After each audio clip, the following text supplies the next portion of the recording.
My graduate research in anthropology often took me to obscure corners of the country, documenting fading traditions. It was this research that led me, in the late autumn of 2023, to the isolated Appalachian town of Oak Haven. It wasn't on any major road, nestled deep in a valley known for its sudden thick fogs. Oak Haven was famous among folklorists for one reason: its annual Sealing Festival, a bizarre week-long event held every November, the origins of which were lost to time. I arrived the day before the festival began. The town was quaint, picturesque, but possessed an undercurrent of profound solemnity. The people were polite but reserved, their eyes holding a deep shared weariness. I checked into the town's only inn, a creaky ancient building run by a woman named Martha, whose welcoming smile never quite reached her wary eyes. She explained the festival rules to me with a gravity that brooked no argument. "Starting tomorrow night and for 7 nights after," she said, her voice low, "everyone must be indoors before true dark. Every window, every mirror, every reflective surface in the house must be covered. Thick cloth is best, sealed around the edges with candle wax. No exceptions." "Why?" I asked, intrigued. She just shook her head, her gaze distant. "It's tradition. We keep the darkness out, and we keep the light in. It keeps us safe. It keeps them away." The first night of the festival was deeply unsettling. As dusk fell, the entire town became a hive of activity. People hurried home, and I watched from my inn window as families worked together, meticulously covering their windows with heavy blankets and quilts, using lit candles to drip thick lines of wax around the edges, sealing every crack. The air grew thick with the smell of melting beeswax and something else, a faint, metallic, ozone-like scent that seemed to roll in with the fog. By the time true darkness fell, the town was plunged into an absolute lightless silence, save for the faint, flickering glow of candlelight visible under the occasional door. I stayed in my room, the windows dutifully covered, the silence pressing in on me. Around midnight, the sounds began. They came from outside, from the fog-shrouded streets. It was a strange, wet, clicking sound, like thousands of large insects skittering across the pavement. It was accompanied by a low, multi-toned whistling, a sound that seemed to probe and investigate, devoid of any melody or discernible pattern. The sound circled the inn, growing louder, then fading, a terrifying, unseen patrol. I huddled under my blankets, understanding viscerally why the windows had to be sealed. Something was out there, hunting by sight, drawn to light and reflection. The ritual continued for 6 nights. Every day the townspeople would emerge, remove the coverings, and go about their business with a forced, fragile normality, their faces etched with exhaustion. Every night the sealing, the darkness, the clicking, and the whistling would return. I was living in a state of constant, low-level terror, caught in a cycle I didn't understand. On the 7th and final night, my anthropological curiosity tragically overcame my fear. I had to see. I had to document. In my room, I carefully peeled back a tiny corner of the wax seal on my window covering, creating a minuscule peephole. The street outside was filled with the thick, glowing fog. The clicking sound was loud, right below my window. I pressed my eye to the tiny opening, and I saw them. They were tall, impossibly thin figures, made of sharp angles and shifting shadows, their forms seeming to distort and flicker in the fog. They moved with a jerky, insectile gait, their long, multi-jointed limbs clicking against the cobblestones. They had no discernible faces, just smooth, dark surfaces that seemed to absorb the faint light. And they were drawn to reflections. I saw one stop below a puddle, tilting its featureless head down as if mesmerized by its own indistinct image. Another was running its long, sharp fingers over the reflective chrome bumper of an old parked car. As I watched, paralyzed, one of the figures stopped directly below my window. It tilted its smooth, dark head upwards. It couldn't have possibly seen the tiny hole I was peering through, but it knew. It knew I was looking. It raised a long, impossibly thin arm. ending not in a hand but in a cluster of sharp obsidian-like shards, and it pointed directly at my window. A high-pitched, electronic shriek, like feedback tearing through a speaker, erupted from the creature, echoing through the silent town. And then every single clicking, whistling entity in the fog stopped, and turned, and began to move towards the inn, towards my room. I didn't wait. I threw the window covering aside, smashed the glass, and jumped 15 feet to the muddy ground below. I ran, blindly, stumbling through the fog-drenched back alleys of Oakhaven, the sounds of dozens of clicking, skittering figures converging behind me. I didn't stop running until I had burst out of the valley and onto a main road, miles away, collapsing into the headlights of a passing truck. I never finished my research. I left Oakhaven and its traditions behind, but sometimes on foggy nights, I think I can still hear a faint, wet clicking sound just outside my window, and I make sure my curtains are drawn very, very tight.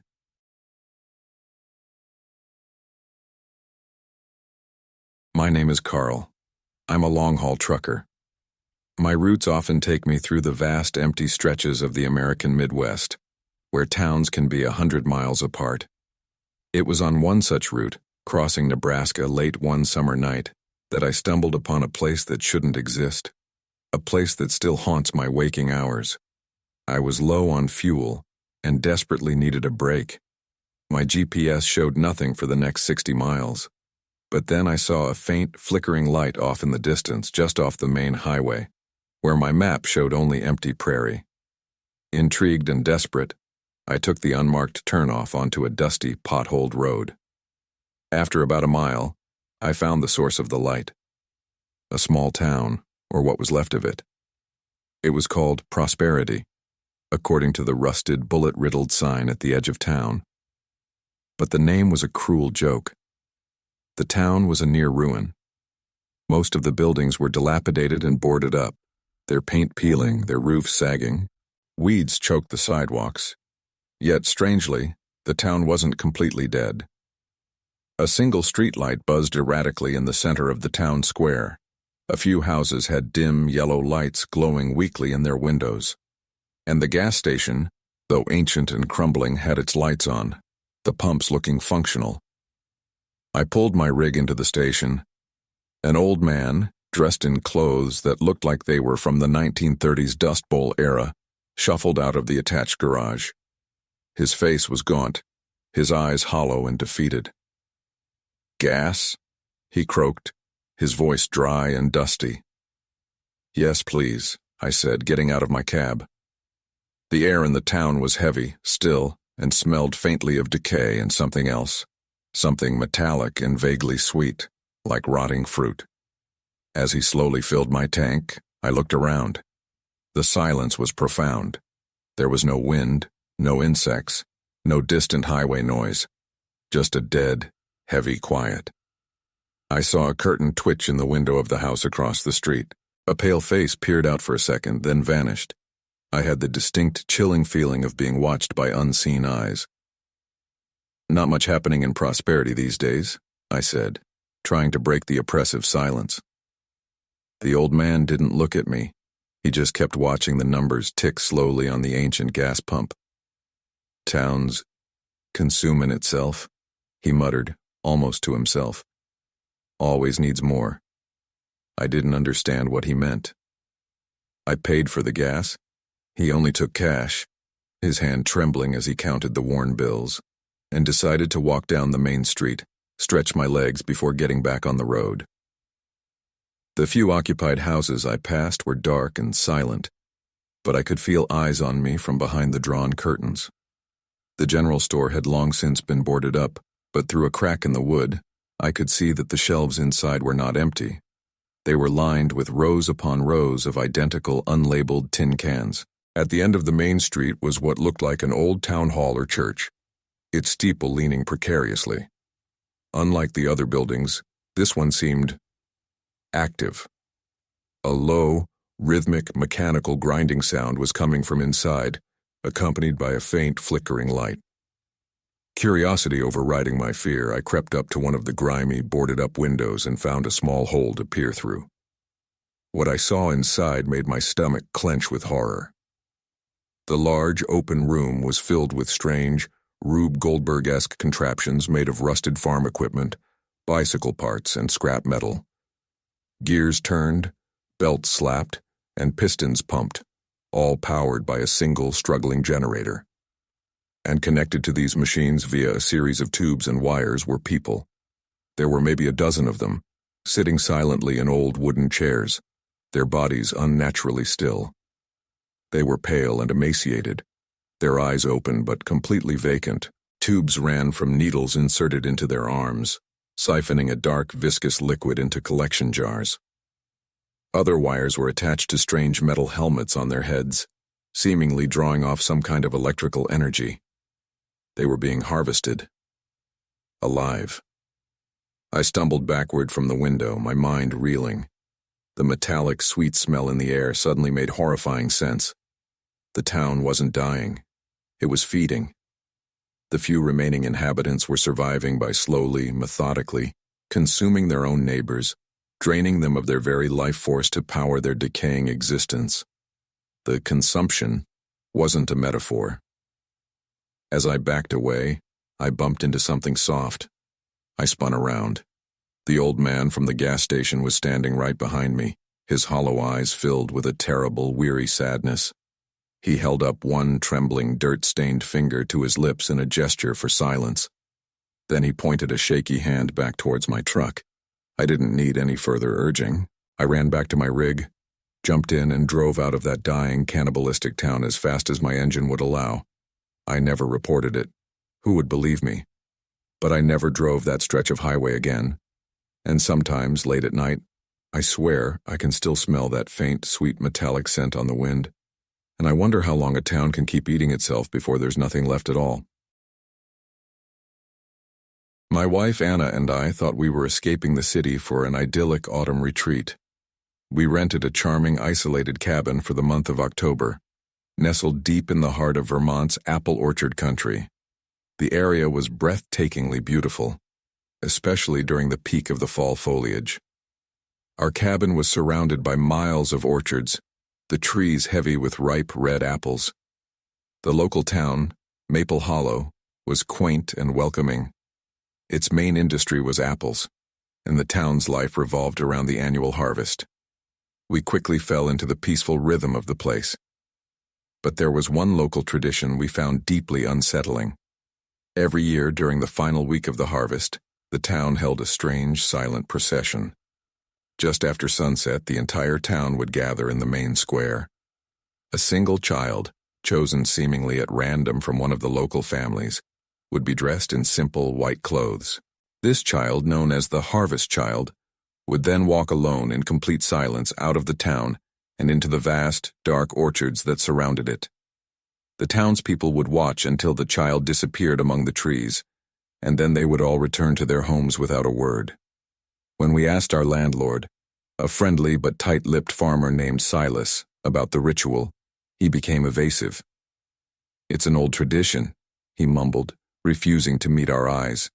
"Honors the trees, ensures a good crop next year.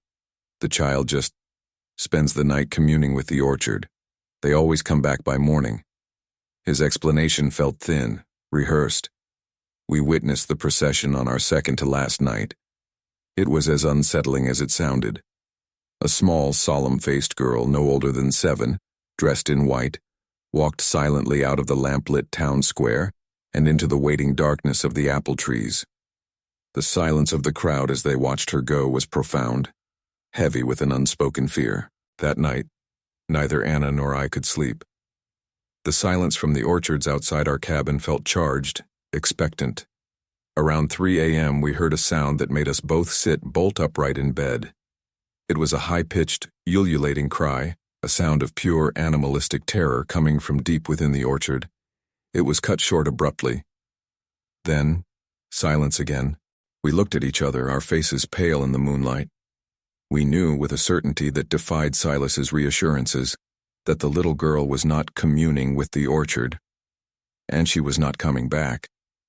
Driven by a horrified, helpless rage, I grabbed a flashlight and told Anna to call the state police, though I knew our remote location meant help was hours away. I ran out into the cold, dark orchard, following the direction of the scream. The trees were ancient and gnarled, their branches heavy with fruit, casting long, distorted shadows. The air was cold and smelled of ripe apples and damp earth.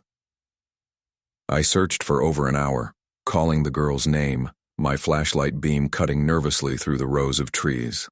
Finally, near the oldest, most gnarled tree in the center of the orchard, I found something. It wasn't the girl. It was a scattering of small, white, almost translucent objects on the ground, gleaming faintly in my flashlight beam. I knelt down. They were teeth, dozens of tiny, perfectly formed milk teeth, arranged in a deliberate spiral pattern at the base of the ancient tree.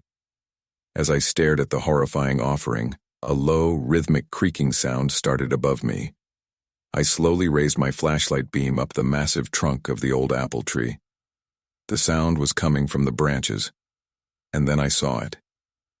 Hanging from one of the thickest limbs, gently swaying in the night breeze, was not an apple, but a pale, vaguely humanoid shape, cocooned in what looked like thick white silken threads. It was roughly the size of a small child, and from within the cocoon I could hear a faint, wet chewing sound. I finally understood the town's terrible secret. The harvest required a sacrifice. The trees, or the ancient, malevolent entity that resided within them, demanded payment for their bounty. The harvest child wasn't chosen at random. They were an offering, given willingly by the townspeople to ensure their prosperity. And the teeth were the only part left behind. I backed away slowly, my mind numb with horror, leaving the ancient tree to its silent, gruesome feast. We left Maple Hollow before dawn. The image of those tiny white teeth and the gently swaying cocoon burned into my memory forever. We had come seeking autumnal peace, but we found a town that fed its roots with the innocence of its own children.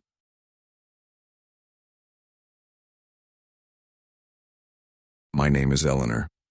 When I was a medical student, I lived in a state of perpetual exhaustion and borderline poverty. Textbooks were expensive, tuition was crippling, and any spare money went towards caffeine.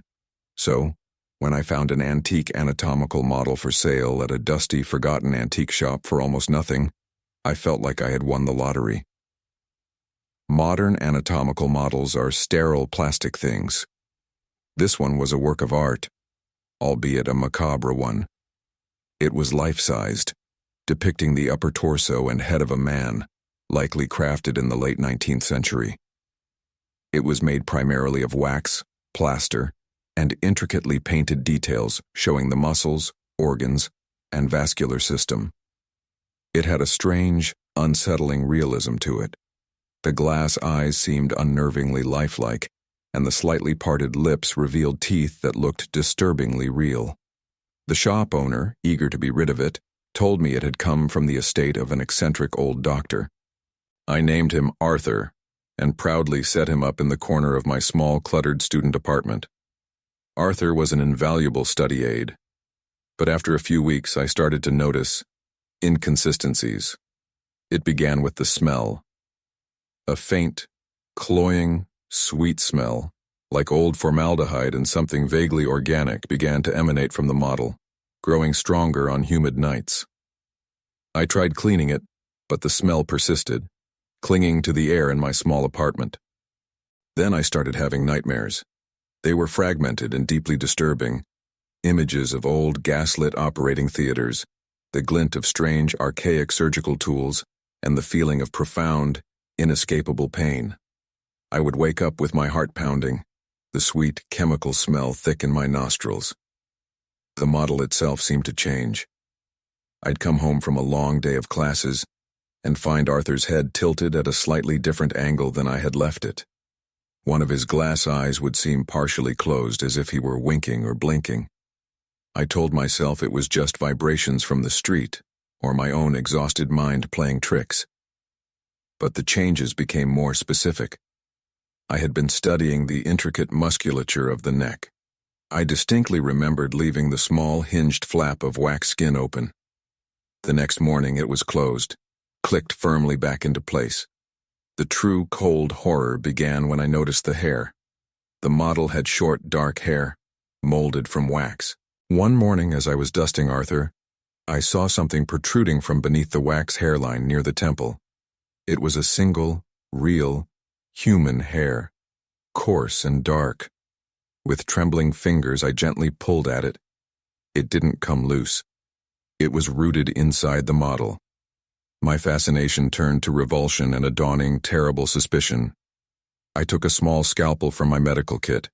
With a deep breath, I made a tiny exploratory incision at the base of the model's neck, where the wax was thickest. I didn't hit plaster. My scalpel encountered something soft, fibrous and yielding. I carefully peeled back a small flap of the wax. Underneath wasn't painted plaster representing muscle. It was real, preserved human tissue, brown and leathery with age but undeniably organic. I stumbled backward, dropping the scalpel, a wave of nausea washing over me. This wasn't just a model. It was a grotesque hybrid, a wax effigy built around real human remains. The eccentric old doctor hadn't just owned it, he had likely created it, using parts sourced from God knows where. That night I couldn't be in the apartment with it. I decided to cover Arthur with a sheet. As I approached, the low setting sun streaming through my window illuminated his face. And I saw something I hadn't noticed before. Embedded deep within one of his glass eyes, almost invisible, was a tiny dark fleck. It wasn't an imperfection in the glass. It looked like dried blood. As I stood there frozen in horror, the model's head slowly, with a faint, dry crackling sound, turned on its base. Its remaining glass eye, the one without the fleck, fixed directly on me. Its slightly parted lips stretched into a slow, dry, and impossibly wide smile, revealing teeth that were yellowed and undeniably real.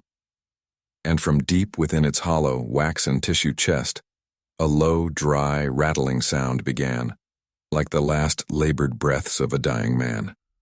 I didn't wait to hear what came next. I ran from that apartment and never went back. I left Arthur and whatever.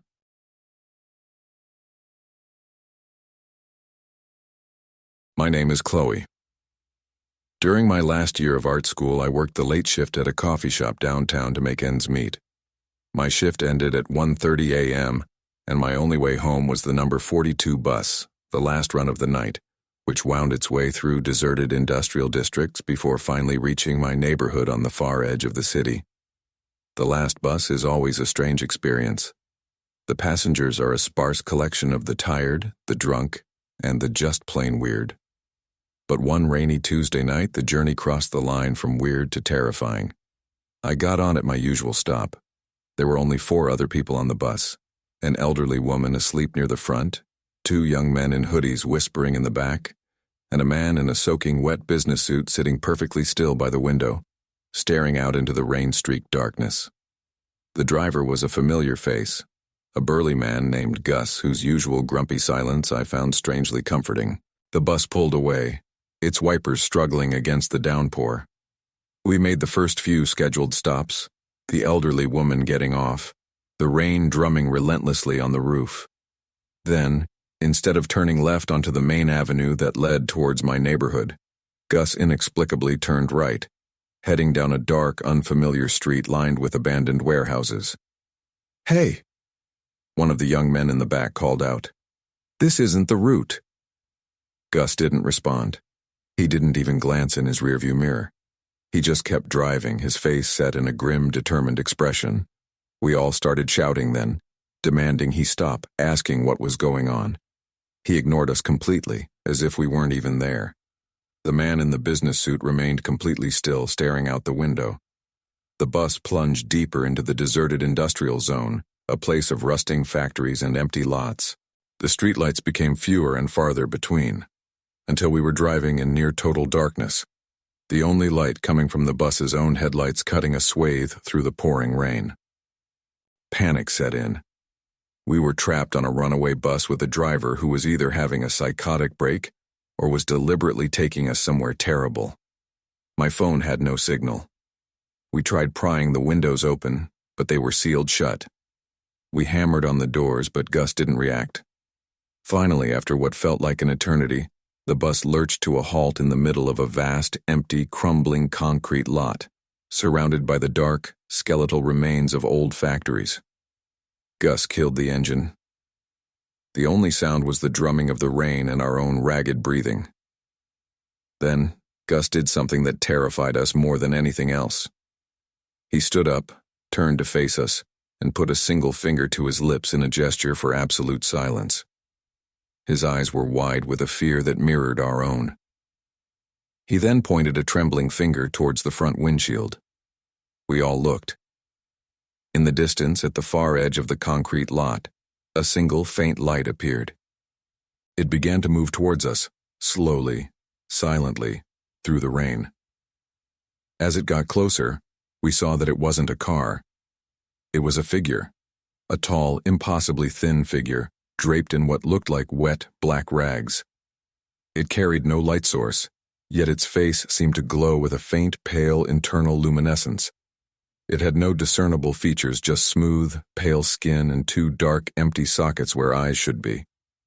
It moved with a slow, gliding motion, its feet seeming to float just above the rain-slicked concrete.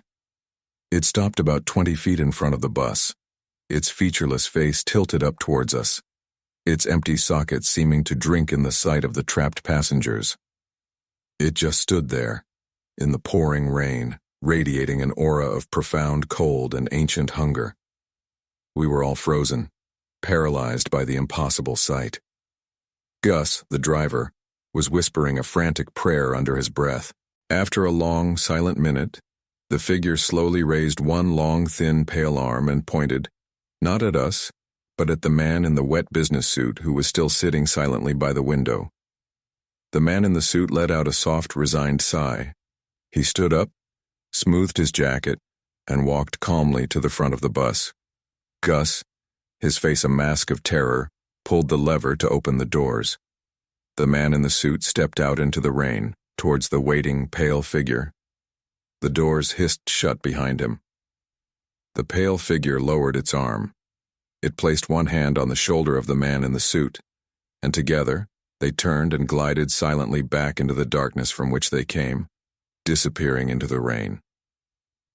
Gus immediately started the engine and drove us, shaking and sobbing, back towards the city, following the correct route this time. He never explained what we had seen, or why he had deviated from the route. He just kept muttering, Sometimes the bus has to make an unscheduled stop. Sometimes, someone's ride is just over. He dropped us all off a few blocks from our actual stops and sped away. I quit my late night. As an art history major, landing a summer internship at the prestigious Blackwood Manor Museum felt like a dream come true. The museum was housed in a sprawling Gothic mansion, donated to the city decades ago by its last eccentric owner, Elias Blackwood. Blackwood had been a recluse and an obsessive collector of strange and macabre art. My internship was unpaid, but it came with a unique perk: free room and board in the old, unused servants' quarters on the mansion's third floor. The museum closed to the public at 5 p.m., and after that, the place took on a completely different atmosphere. The vast, echoing halls, filled with priceless artifacts and shadowed portraits, became unnervingly silent. My small room on the third floor felt profoundly isolated. The servants' quarters were the only part of the third floor that was habitable. The rest was a maze of dusty, locked rooms, supposedly empty. One night, I was woken by a faint sound, seemingly coming from within the walls. It was a soft, rhythmic scratching, accompanied by a low, almost inaudible whispering. I told myself it was just mice, or the old building settling. But the sounds persisted, night after night, always starting around 3 a.m. I mentioned it to the museum's elderly head curator, Mr. Abernathy. He gave me a strange, dismissive wave of his hand. Old houses make noises, my dear, he said. Especially this one. Pay it no mind. But his eyes held a flicker of something I couldn't quite read. Nervousness? Fear? My unease grew. I started exploring the mansion after hours, using the master keys I had been given for my duties. The place was a labyrinth. One night, my exploration took me to the locked, forbidden section of the third floor. Driven by a foolish curiosity, I found the key labeled third floor storage and opened one of the heavy oak doors. It wasn't storage. It was a long, dark corridor, lined on both sides with doors. Unlike the rest of the museum, this hallway felt wrong. The air was cold and dead, and the silence was absolute. I walked down the corridor, trying the doors. They were all locked, except for one at the very end. This door opened into a large, windowless room I had never seen on any floor plan, and it was filled, wall to wall, with portraits. Hundreds of them stacked against the walls, leaning against each other. They were all portraits of the same person, Elias Blackwood, the mansion's last owner. There were portraits of him as a young man, as a middle-aged gentleman, as an old man.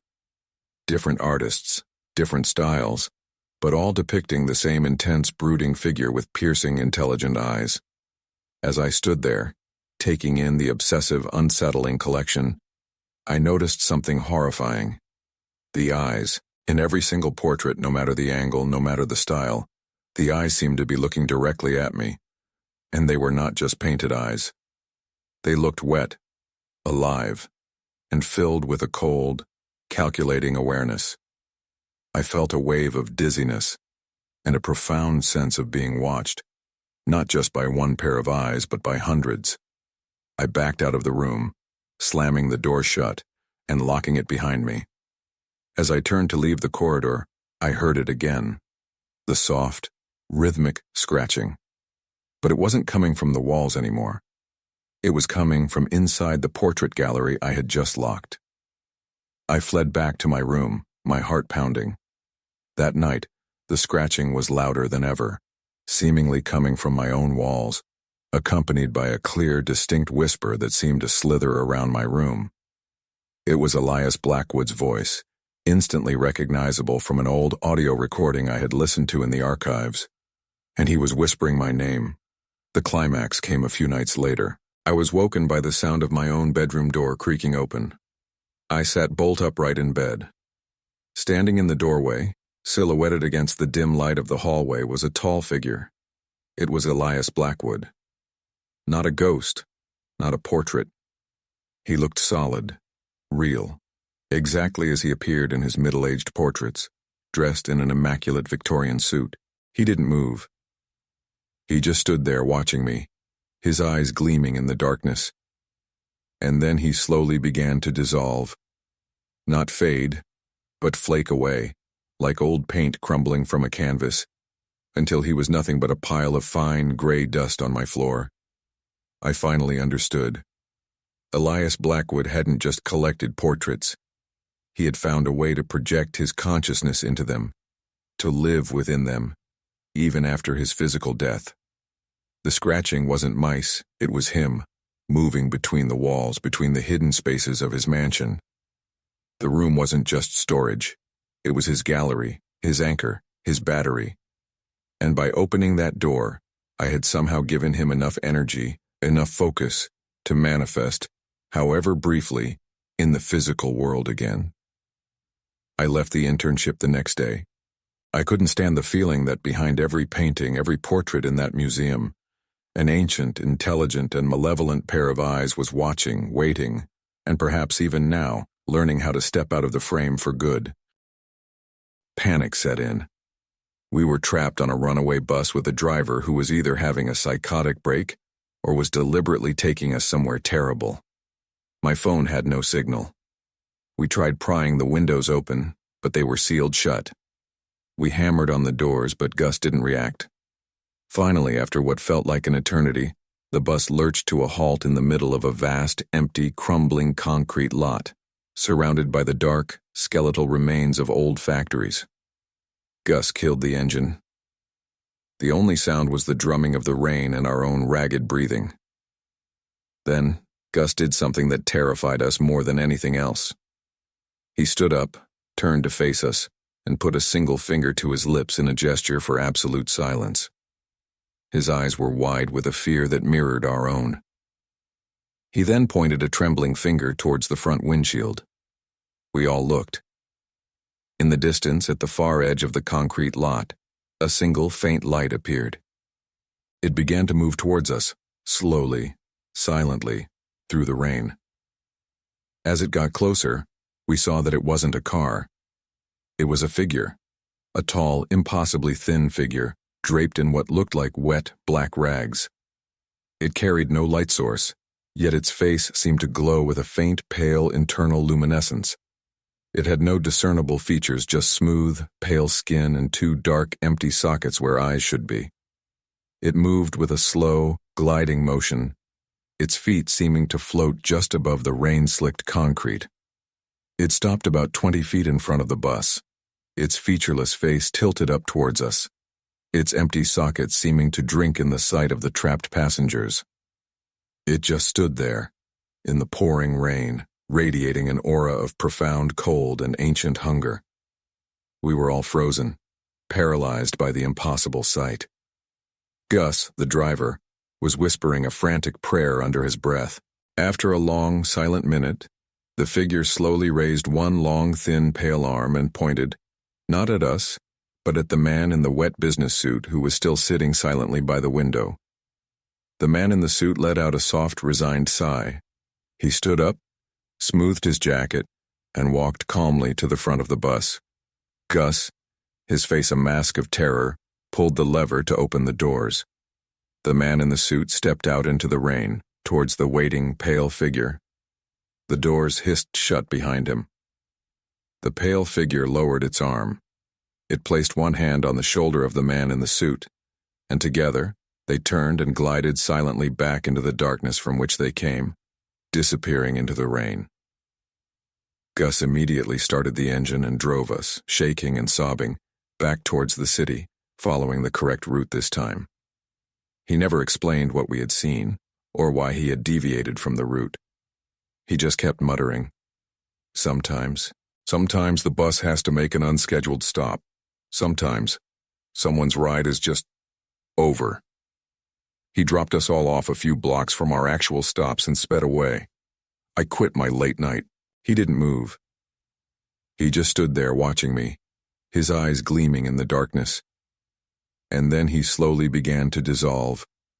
Not fade, but flake away, like old paint crumbling from a canvas, until he was nothing but a pile of fine, gray dust on my floor.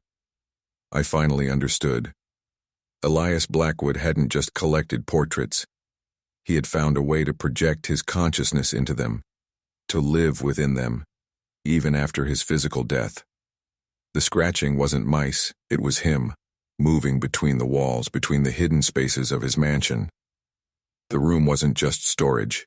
It was his gallery, his anchor, his battery. And by opening that door, I had somehow given him enough energy, enough focus, to manifest, however briefly, in the physical world again. I left the internship the next day. I couldn't stand the feeling that behind every painting, every portrait in that museum, an ancient, intelligent, and malevolent pair of eyes was watching, waiting, and perhaps even now, learning how to step out of the frame for good.